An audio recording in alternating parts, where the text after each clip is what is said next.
അച്ഛന് ഏറ്റവും ഇഷ്ടമുള്ള സാധനമല്ലേ കപ്പ? അല്ലേ? അപ്പം ഇന്ന് നമുക്ക് കപ്പ ബിരിയാണി മേടിക്കാം.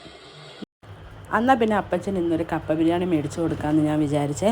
അങ്ങനെ ഞാൻ നേരെ വണ്ടി എടുത്തു. നമ്മുടെ വീടിൻ്റെ അടുത്ത് തന്നെയായിട്ടൊരു തട്ടുകടയുണ്ട്, പുട്ടും മട്ടൻ എന്നാണ് അതിൻ്റെ പേര്. അവിടെ പോയിട്ട് ഞാൻ അപ്പച്ചന് കപ്പ ബിരിയാണി, അച്ചയ്ക്ക് ദോശയാണ് വാങ്ങിച്ചത്.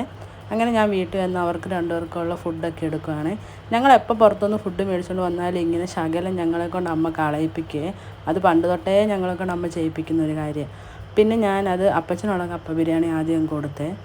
ഇതിന് മുന്നേ അപ്പച്ചന് ഒരു ദിവസം കപ്പ ബിരിയാണി മേടിച്ചു കൊടുത്തിട്ടുണ്ടായിരുന്നേ. അന്നപ്പം ഞാൻ ഓർത്തത് അതിന് ഇച്ചിരി എരിവ് കൂടുതലായിട്ട് ഞാൻ ഓർത്ത് അപ്പച്ചൻ ഇനി അത് കഴിക്കത്തില്ലായിരിക്കും.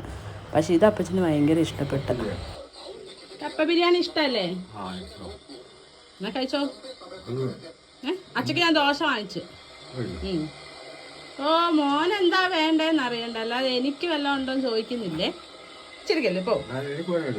എനിക്ക് വേണ്ട, എനിക്ക് വേണ്ട. കഴിച്ചിട്ട് എങ്ങനെ ഉണ്ടെന്ന് പറ. കഴിക്ക്. എങ്ങനെയുണ്ട്? ആണോ? രുചി ഉണ്ടോ? എന്നാ കഴിച്ചോ. അങ്ങനെ ഞാൻ അവർക്ക് രണ്ടുപേർക്ക് ഫുഡ് കൊടുത്ത്. അപ്പച്ചന് കപ്പ ബിരിയാണി, അച്ചയ്ക്ക് പിന്നെ ദോശയും സാമ്പാറും ചമ്മന്തിയാണ് വാങ്ങിച്ചത്. ഇതുപോലെ എന്നേലും വേണം എന്നോട് പറഞ്ഞാൽ മതി കേട്ടോ, മേടിച്ചു തരാം. ഓക്കെ ഓക്കെ പറ. ഇതാണോ ഓക്കെ?